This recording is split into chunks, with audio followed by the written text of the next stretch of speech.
All right, so if you're really invested in your career, not only current day, but the future of your career, the life you want to have, how you want to see your career go, how it shapes up, bear with me for a couple moments because I have a couple really relevant, important messages I'd like to share based on articles I read in the Wall Street Journal last month, 2 separate articles. This is good. This is really interesting stuff to know. All right, so bear with me. I'm going to read a couple paragraphs from each one and then share what I believe is the underlying message and how we all, myself included, need to look at things like this and move forward with this kind of information. Okay, so the first article was called Workers, Your Robot Overlords Have Arrived. Okay, interesting, catchy title. Okay, so just a couple first paragraphs. It's time to stop worrying that robots will take our jobs and start worrying that they will decide who gets jobs. Millions of low-paid workers' lives are increasingly governed by software and algorithms. This was starkly illustrated by a report last week, and again, this article came out last month, by a report last week that Amazon.com tracks the productivity of its employees and fires those who underperform with little human intervention. Quick quote from a lawyer representing Amazon. Amazon's system tracks the rate of each individual associate's productivity and automatically generates warnings or terminations regarding quality or productivity without input from supervisors. Okay, the key step there is without input from supervisors. So what this is saying is that algorithms and data and robots, machinery based on data and algorithms are making decisions about the performance of certain employees based on the role and then taking action on that. That is really, really powerful, interesting stuff. All right, and some of you may know this and see it in your field. And then the next article I just want to reference quickly, and then we'll tie this all together, is a different article about Walmart. Okay, Walmart tests new way to run stores is the title of the article. All right. Walmart Inc. is testing a new way to use employees in its stores, in some cases offering higher pay to a smaller circle of mid-level managers that have greater responsibility to manage teams of frontline workers. The shift comes as the country's largest employer, Walmart, works to control labor costs, keeping workers longer, attracting talent, while spending more to raise wages and expand training, blah, blah, blah. And it goes into more detail about how they're looking. It's really interesting. I wish I could read another paragraph or two, but I'll throw those away for a second, okay? Because it talks about how it wants to give mid-level managers on the floor more responsibility to make decisions. The article goes on to say to make decisions. Okay, so what's the point of sharing this in these 2 stories? Well, I think there's a couple really relevant, important lessons. Number one, we have to be aware that we have got to continually upgrade our skills. Okay, and this isn't doom and gloom. I'm not raising this this is good information to know, and it's helpful for how we look at our career going forward.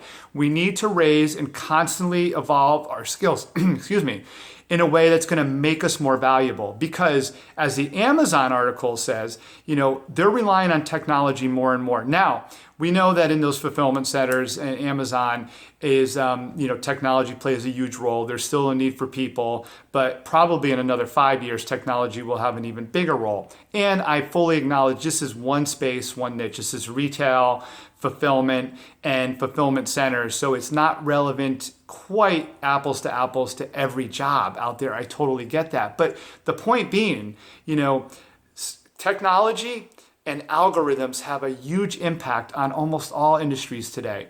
And we as human beings need to stay relevant by upping our skills so that people, even in cultures like Amazon, which is very reliant on technology, that they see the value in us. Or we know the other message from the Amazon story is if you work in that kind of a space, what are you doing to make yourself marketable in other areas? Because eventually people are going to be weeded out. Okay, the Walmart article is interesting. It's related but a little different because it's saying we're looking for people who have a variety of dynamic skills so they can manage frontline employees and customers on the floor. That's basically what it goes on to say. They want mid-level managers who they'll pay more, who are capable of managing frontline employees and customer issues on the floor.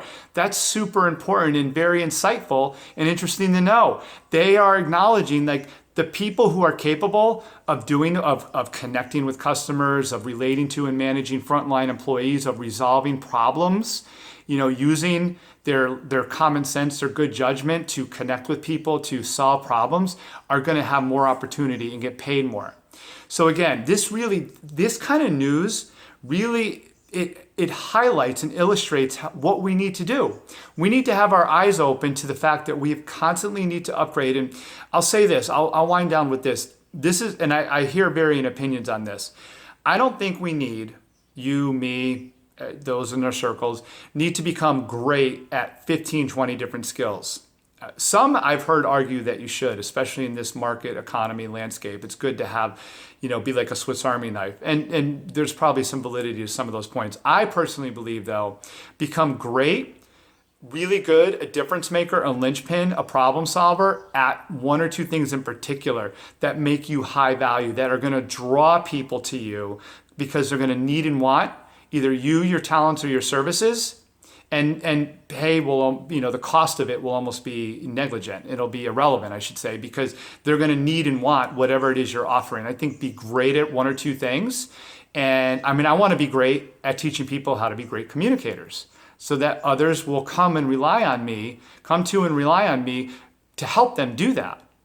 And so, what is it that you're getting great at? What is it that you're already great at? What skills, especially soft skills, predicated on emotional intelligence, communication, ability to relate to people, are you working on and honing that are going to help you evolve and grow? Because as the Walmarts and I'll end with this, Walmart and Amazon, gigantic organizations and kind of in, their niche and their space though, although they touch so many things, I understand it's not relevant across the board in every way possible. It's not quite apples to apples, but these send a message. We've got to have the skills to make ourselves marketable and valuable. I like the word valuable so much more. And let all the algorithms come. Let them hire more mid-level managers. I'm going to make sure I'm a candidate for that, or I'm going to make sure I'm valuable. You've got to be thinking this way, okay? So I thought those articles were very illuminating in certain ways. I wanted to share that with you. If you have any questions, let me know. Upgrade your communication skills, work on emotional intelligence, your ability to connect with people, understand their problems so that you can solve them, and always, always be super valuable. Okay? I'll see you next time. Bye.